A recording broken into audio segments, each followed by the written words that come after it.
And as he's coming forward, akikuwa anasimama hapa mbele, we are going to pray for him. tutaenda kumwombea. And to pray for the moment of the word of God all Tutaomba kwa together. muda wa neno la Mungu tukiwa pamoja. And I'll ask his interpreter to do that for us. Nitaomba mtafsiri wake kufanya hivyo. Amen. Turagushimye Imana kugira neza. Uyu munsi ni wowe watanze kandi isaha wayemeye kuyubaho. Twamaze kuvuga byinshi kuntu uri Imana ihambaye wagiye wigaragaza mu miryango no mu nshuti no mu bagenzi n'abacu bari kure. Data turabigushimiye ibyo byose. Isigaye nkuko twavuze turi shengero kandi turi abana bawe, twaje kurya no kunywa kuri wewe. Turi hano turifuza ngo tugaburire ino saha. Umukozi wagiye kuvuga icyo wamuhaye, ariko turafisabye ngo ntabari wabonekana ariko abari wubonekana, ntabari wavuga ariko abari wumuvugisha.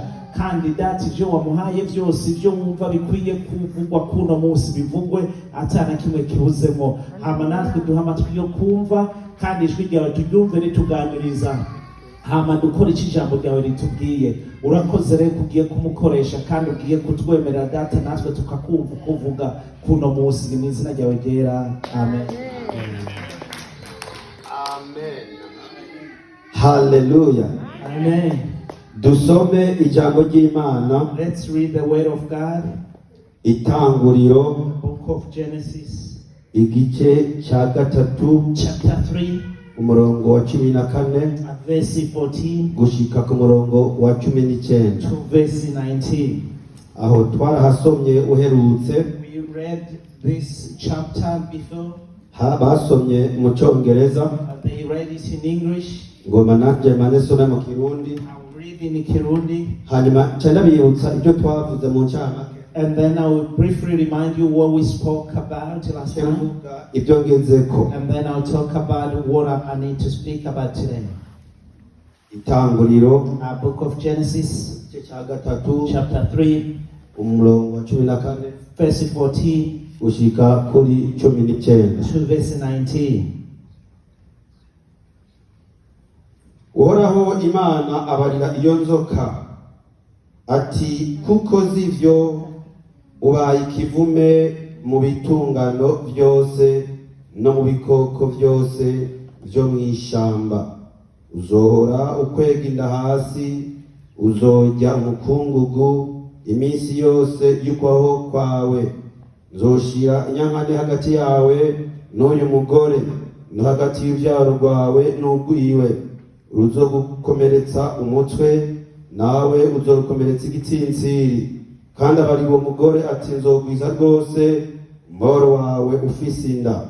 Uzokwamuvyara abana ubabara, kandi umugabo wawe uzomuhoranira inyota, nawe azokuganza. Abarira Adamu nawe ati, ko wumviye umugore wawe ukajya ku giti nari narakubujije, ntuze ukiryeko. Uzaniye ivu umuvumo, uzokwama urya ibirivamwo, ubiruhiye iminsi yose kubaho kwawe. Rizohora rikomerera imikere n'ibitovu, ariko uzotungwa n'ibirimano byo mu ndimiro. Kwirigubira urwuya niko kuzoguhesha ibyo kurya.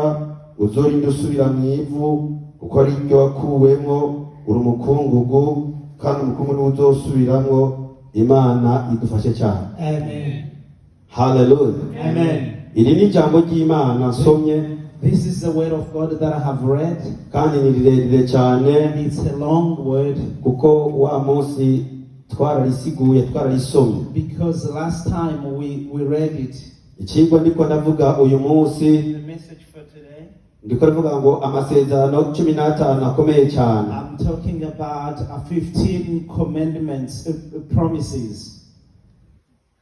15 great covenants. Hallelujah. Amen. Twarabivuze nditonda kandi sinihuta. We talk about them and I'm going slowly today. Tugenda buke mu vyumve neza. We go slowly so that you can understand them. Nazimisi nigisha amasezerano y'Imana. I spend days preaching about the covenants of God.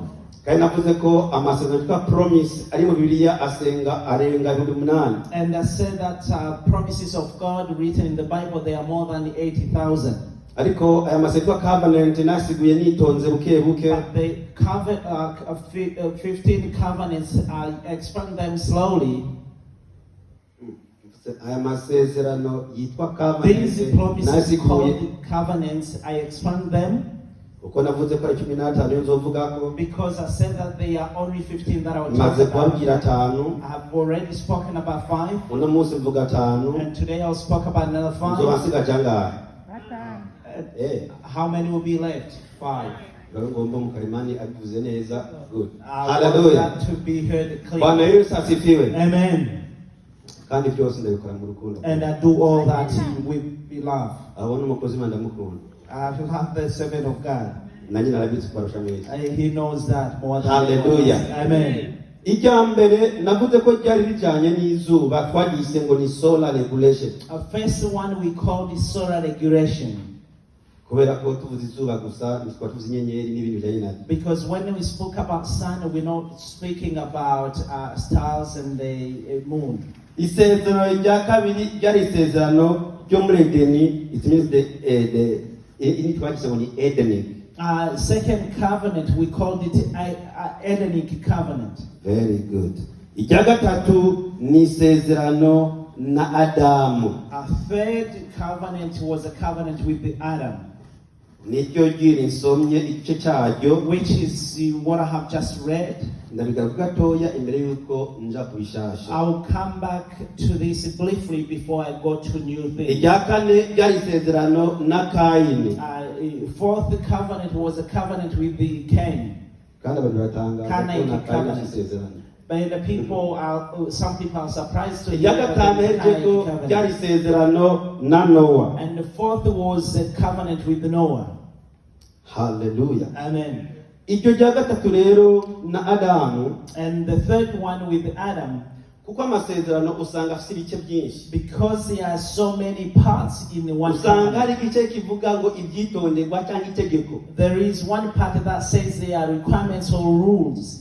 Ugasanga hari icyo cyerekana ikimenyetso cy'iyo sezerano. And there is another chapter that shows a sign of that covenant, Ugasanga hari icyo cyerekana ibyo Imana izokora muri iryo sezerano. which reveals what God will do in that covenant, Aricyo byitwa promise. which is what I call Kandi ako promises. konyine niko abantu bakunda konyine. And that's the only part that people like. Ibindi babisomye baraguha n'amabuye. And if you read other parts, people will even Urasoma stone n'ikindi you. gice cyerekana ingaruka nutitondera iryo sezerano. And when you read another chapter, you will find that there are consequences for anyone who will not obey that covenant. And when you read that part, people will not like you. Aho niho mbere nsomye bunyene. And that's the part that I have just Ana read. n'umwe hakunda. No one likes this Abenshi part. barahasimba. Many people skip this part. Twasomye mu Cyongereza. We read it in English. Nguma mbwira ati ani bahumse neza. I kept feeling that people did not hear this and need to repent. So I cannot say anything without touching on this part. Imana ibwira inzoka. God said to the serpent, Kuko zivyo because you have done this, uzokwa mu by'umukungu kwegenda. you will eat dust and your belly will crawl on the ground. Mu kindi gihande yerekana ko ari umuvumo. On the other part, it shows that it is a curse. Uko niko bipanze. That's how it's written. Icyo bwira umugore And it said to the woman, ngo kuko zivyo because you have done that, uzokwa mu byaro babaye. you will have a pain in childbearing. Uzokwana inyota umugabo You will desire, your desire will be for your husband, kandi azokuganza. and he will rule over you. Sije nabyanditse. I did not write you this scripture. Kandi ikindi kijanye n'ivyo. And then what is on top Abavuga of ubutumwa this? turi benshi tugitandukanye. There are so many preachers and Bivanye preachers n'abadutumye. according to who sent us. Bwana Yesu asifiwe. Praise God. Bigusaba ubujasiri budasanzwe kuvugisha ukuri kose. You need to be strong to say the whole truth of the word of Abantu God. biharira ko Many people debate about nanjye this, ndabisomye ko tansigiro nyinshi and I kuzarabwira. have read this without Ndakweretse adding aho notes. biri. I have showed you where you Ariko icyo ngomba read. gushika ko ni iki? What I want to reach is this. Bamavuga ngo byose byarahindutse kuva Yesu aje. Many people say that everything have changed since Jesus came, Ntiyakibuguhenda. but no one needs to lie Ibyo to bintu you. biracameze uko But nyine. it's still the same. Mugome mumenyuze. And if you want, you can. Ibyahindutse add biriho. it. There is a Hariho scripture, and n'ibitahindutse. there are things that have changed. And Na there are cyane things that cyane haven't changed. ibyo Yesu atanakiri yabivuzeho. Particularly what Jesus did not talk about. Ibyo Yesu yavuze What Jesus talked about bitandukanye n'ibyari bya kera. is different from what was written. Yakoze update. He updated them. cyangwa yarabishikije And he fulfilled them. ariko ibyo yihoreye But what he was silent uragomba about, ubyubahe uko byanditse nyine. you better respect it and understand as it's written.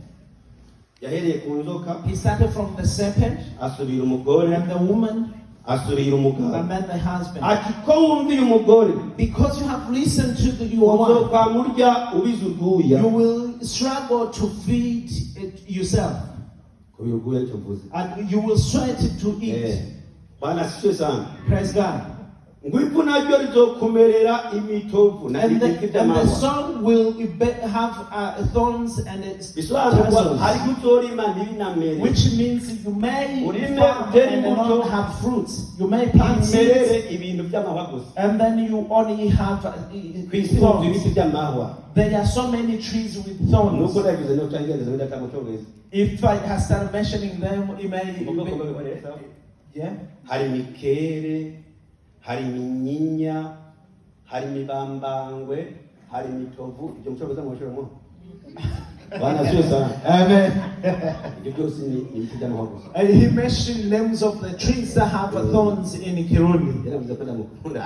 Amen. Bwana Yesu asifiwe. Amen. Ndio musobanurira nagimaze tikikiragomye. I'm an interpreter, so I know what is behind. And because sometimes if you struggle, Hallelujah. I don't understand. Byukuri iri jambo ry'Imana Truly, this is the word of God. mubyubahe mubyumvirize. Respect it and understand it.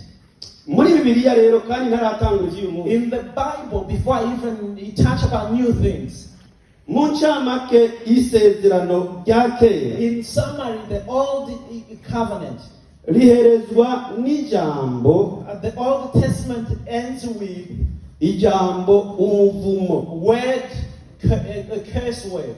muri Malaki kane kuri In the gatandatu. book of Malachi 4:6.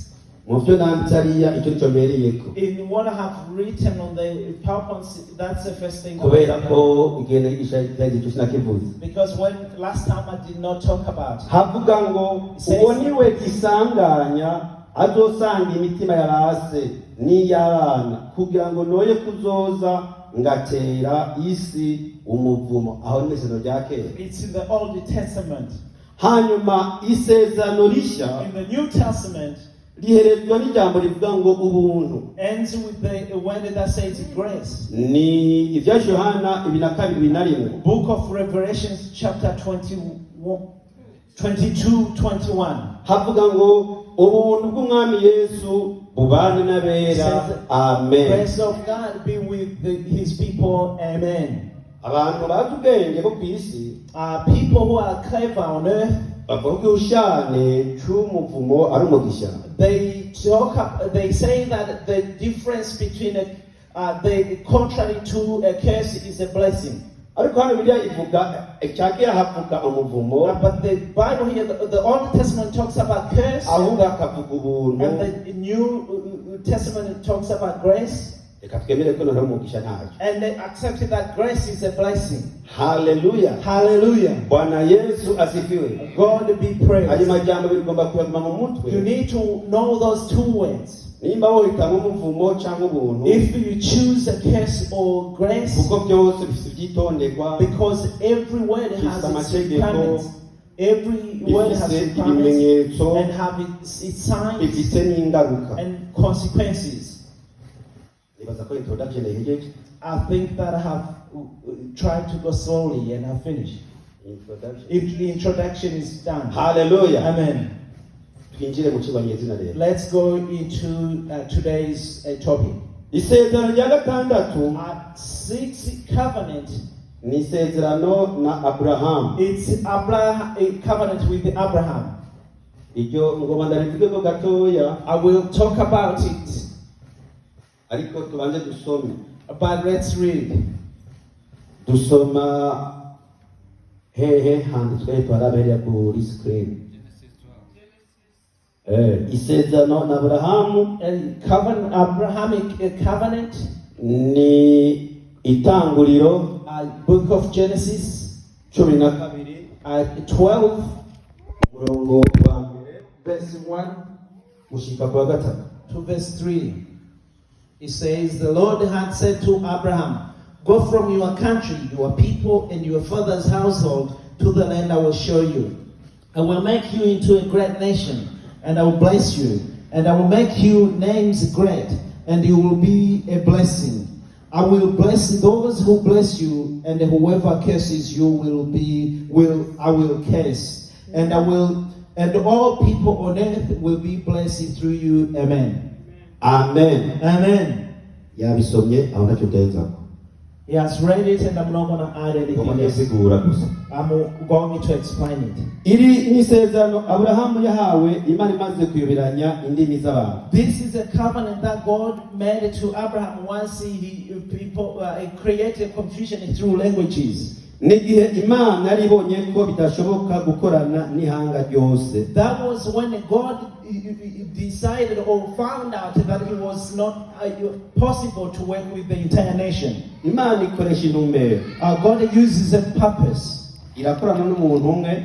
He can work with one person. Irakorana n'umuryango. And can work with the family. Irakorana n'ihanga ryose. And it can work with the entire nation. Ariko byose bigira intango.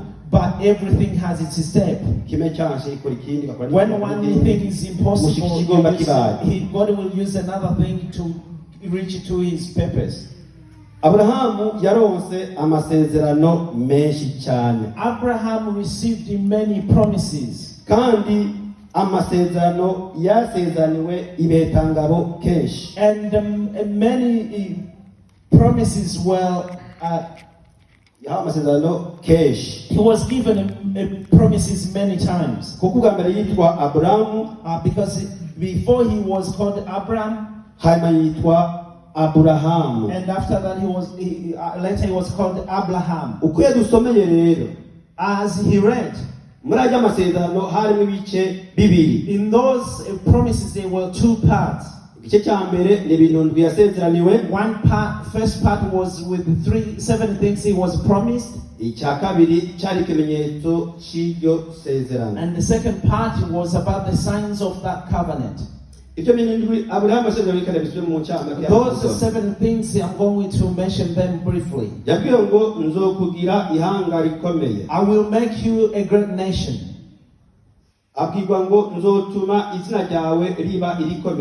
make you a name great. And you shall be a blessing. I will bless them that bless you. I will bless you. I will curse them that curse you. In you shall all the nations of the world be blessed. I explained this last time. In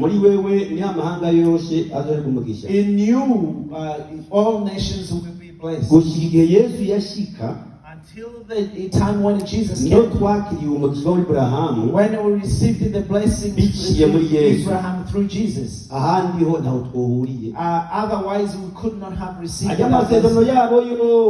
all those promises through Jesus. And went to all nations. That's when we were able to go through.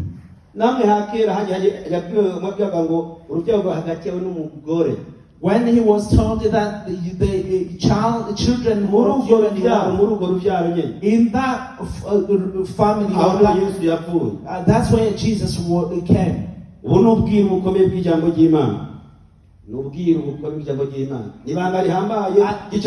It's a great secret of it's not everyone who can see it because you've read. You can read it and not see it. And I can read things and not see them until you receive a revelation or until you are taught.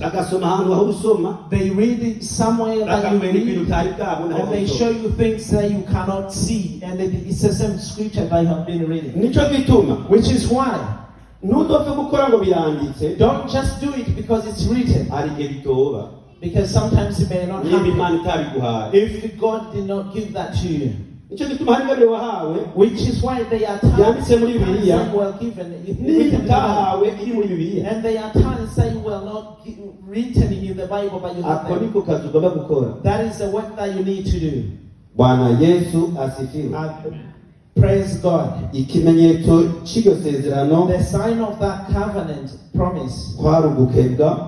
was circumcision. Ibyo narabisiguye neza ngomba I nebiri. explained that last time. I'm not gonna I'll leave that way. Isezerano ry'indwi.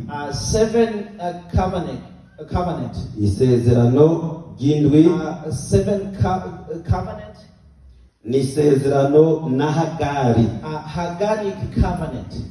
Ni Hagari. Hagaric covenant. Bwana Yesu asifiwe. Amen. Uyu Hagari This man Haggai, ni Hagari, umugabo. Hagari, Hagari ni ya ncoreke ya Sara. Hagari is a servant of Sarah.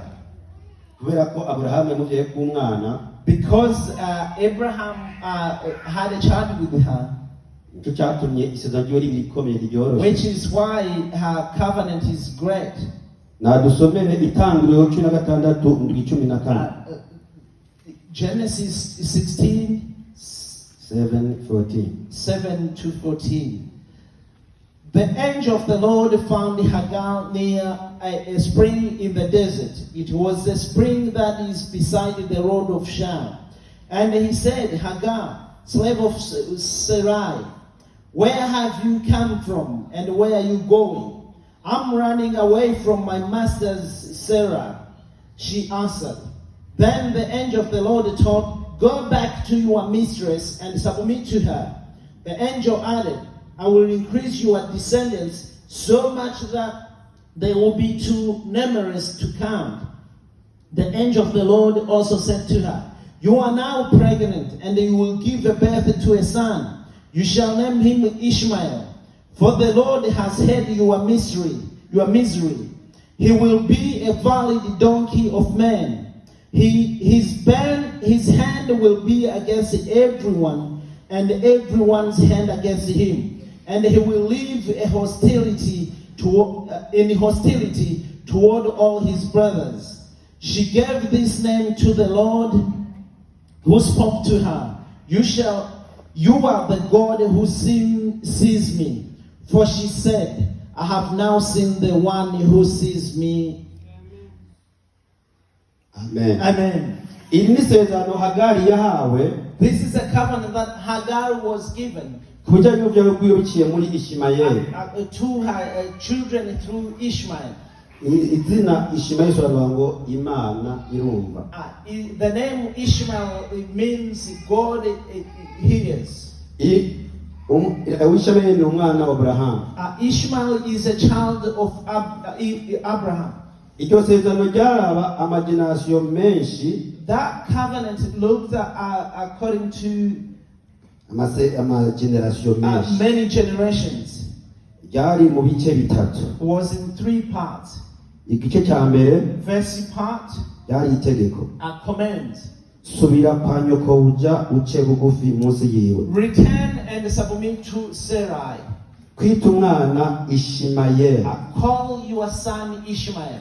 Bisobanurwa ngo Imana yumvise upozwa kwawe. Meaning God has heard your misery. Igice cya kabiri cy'iryo sezerano The second part of that promise, ni iby'Imana yamusezeranye. they are promises. Urubyaro rwiwe ruzosegenyuka bitume rutuharurika. She will multiply. Hanyuma igice cya kabiri kandi bivuze ngo Ishimayeli azohezagirwa abe ihanga rikomeye. And Ishmael to be blessed and become a great nation. Ishimayeli azovyara abatware 12. Ishmael will azovyara abatware 12. Ishmael will create or get 12 princes. Bwana Yesu asifiwe. Amen. Igice cya gatatu cy'iryo sezerano The third part of that promise, ni ishurwa ry'ubuvugishwa. it's about a prophetic reclamation. Revelation. Very good. Amen. Ishimayeli azoba nk'indogoba y'inyeshamba. Ishmael to be a wild man. indogoba y'inyeshamba. To be a horse of this of wild donkey. Azohanga abantu bose. He will face against everyone. Azohangwa na bose. His hand to be against every nation, every man. Nabumva bazomuhanga kandi. And every man hands to be against him. Azopfa ashinze amahema yo gusita bene wabo bose. Ishmael to dwell in the presence of his brethren. Ngomba nze kugeza ry'umunani. And I got to a covenant. Kubera ko mbona umwanya ukuri yihuta cyane. Because the time is going quickly. Ngomba ndeke gusoma ndabasigurire gusa.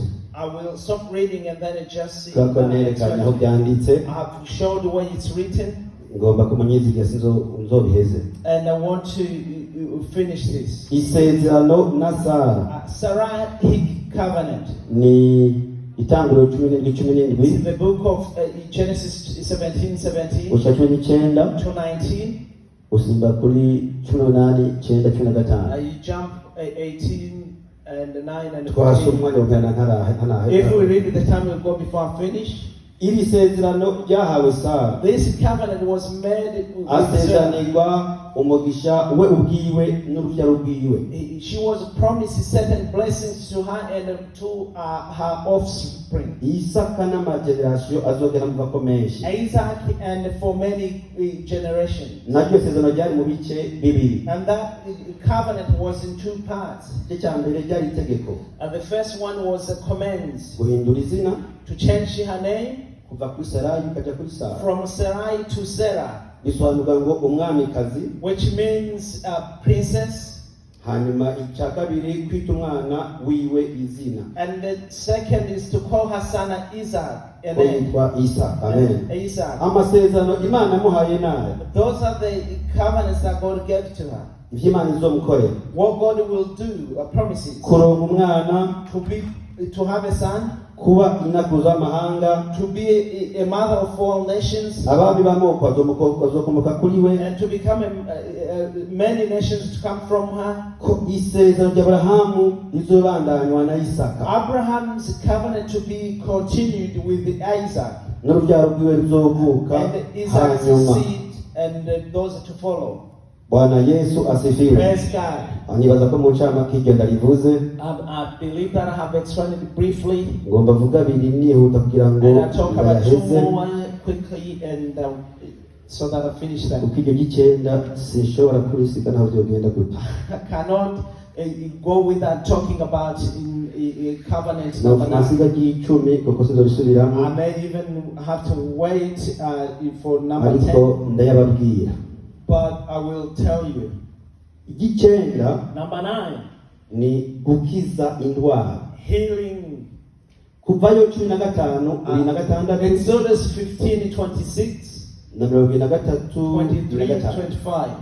Ngeze jewe some nawe yumvirize gusa. I'll read it and he'll read it. Abari ati nimwagira umwete wo kumvira uhoraho Imana yanyu mugakora ibitunganye mu nyonga ziwe mukumvira ibyagezo byiwe mukitondera ibyo yihanikije byose ngo nta ndwara zobateza nk'izo yateje abanyegiputa ngo nk'uko ari we uhoraho abakiza indwara. Ndasoma kandi 15. Ariko jewe uhoraho Imana yanyu abe ari jewe musaba nanjye nzohezagira ibyo kurya byanyu n'amazi yanyu kandi nzokura indwara muri mwebwe. Amen. Amen. Iri sezerano This covenant ryahawe Abisirayeli was given to people of n'abandi Israel bose bahisemo kuba mu isezerano ry'Imana and all nations who chose to be in the covenant of nk'uko God, yayihaye Mose. as he gave it to Moses. Byari mu bice bibiri. It was in two parts. Icya mbere ibyitonderwa cyangwa First amategeko. was commands, Kugira umwete wo kumvira Imana diligently to obey God's commandment, gukora ibitunganye mu nyonga z'Imana, and to do what is good before God's eye, kumvira ibyagezwe byiwe, and to give eye to his commandments, kwitondera ibyo yihanikirije byose. keep all the requirements or statutes. Hano hari amabanga menshi kweli. There are so many secrets Kwitondera here. ibyo Imana yihanikirije to obey all harimo the things that amabanga God has menshi made. imana niyibizi God knows that. gusaba uhoraho gusa Serve the Lord. igice cya kabiri cyo ryo sezerano Second part of this, yavuze ngo nta ndwara nzobateza I will put no one of these disease upon them. iri riranyohera jewe kweli That promise makes me happy. uhoraho arakiza indwara I am the Lord who heals. nzokura indwara hagati muri mwebwe I will take away sickness among you. nami ndasoma mu ndwara imana yamiteza abantu I read in the sickness that were happening, harimo inyongo there was a fever. niko gusoma ahandi havuga ngo mugiga And I read another part that says, batufashe mu gice ariko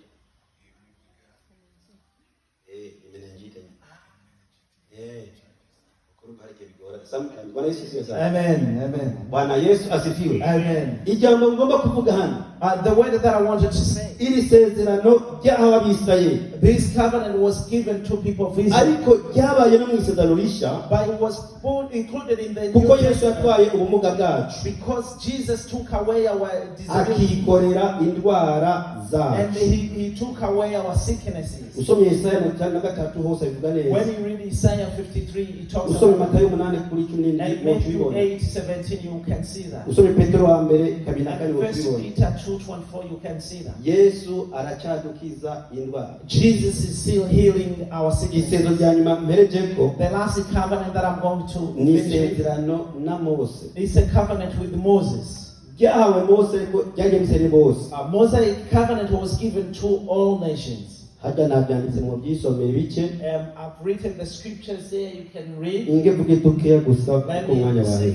few because the time has. Bwana Yesu asifiwe Amen. usomye rero hajya kuva 20 Exodus 20, ukasoma ibice bishika bitanu gushika ku bikisha mu 24 read until from 1 to 24. igice cya 24 Or to chapter 24. ni ibice bitanu There are 5 chapters. ingevuge tukeya gusa Let me say a few. Bwana Yesu asifiwe Amen. hacyoherako ushikira ku mabwirizwa 10 What you find is you start from those 10 commandments. umuntu agira abatizwe ubanza ukamubwira Before someone gets baptized, you teach them these 10 commandments. ariko abakristo nka bose barayibagiye But most Christians have forgotten these covenants. ngenda kukimenyamenya mpariye Let me tell you. urashika muhira utugure Bible Go home without opening your Bible. ugerageze kuya utugure Bibiliya Without opening your Bible. utangure kuyavuga yatondera kugira ngo byanyu And they start mentioning them from 1 to hano 10. turaba ucuhasoma And then you read. urabe ko yavuze neza You see if you have been able to mention them clearly. abantu barayibagira burundu People forget about those commandments. Bwana sio sana Praise God. bamwe bakavuga ngo ntakibaho Other people say that these don't apply anymore. ngevuge tukiya mukona Let kuri me say a few. hejuru yeyo mabwirizwa 10 On top of those 10 commandments, Imana haye Mose amategeko agenga umubano God gave Moses requirements or statutes of marriage. n'ingene bazohana amakosa yose azoshika And how they will punish mistakes that will be made. ujya mbona navuze ngo bakuvuga social life Okay, social life. hallelujah Amen. ariko n'ibyumba gora birimo byose hari And it includes the things for men and akarorero women. ndabereka And let me give you an example. kuvayo 1:15 ko havuga Exodus 21:25, 15. uko bisese cyangwa nyina ntazabure kwicwa Anyone who hits his father must be killed. ise cyangwa nyina Who hits his father or mother must be killed. uvumye se cyangwa nyina ntazabure kwicwa Anyone who curses or spits on his father or mwasomye hamwe mother must navuga be ngo killed. ntimutse mukundire k'umurozikazi abaho And I read in the same chapter, don't allow any witch woman to exist. bakibaza ko imana yo bikabije yo birengeje And some people think that this was too imana much. yagomba ko ikibi kiva mu bantu burundu God wanted any bad behavior to go away from his people. rero mu isezerano rishya In the New Testament, bakibaza ngo barabyoroheje the people think that God made kuko muze ngo muvuge bikeya it's only because I said ingira yakiyaga biri hano mu rusengero muzobaza let me say a few. muzobaze pasiteri hano Ask your pastor. ko ndazi ko azi amategeko I know he knows laws. muzobaze na Linda And ask Linda. abo ndazi ko bazi amategeko I know they know laws. But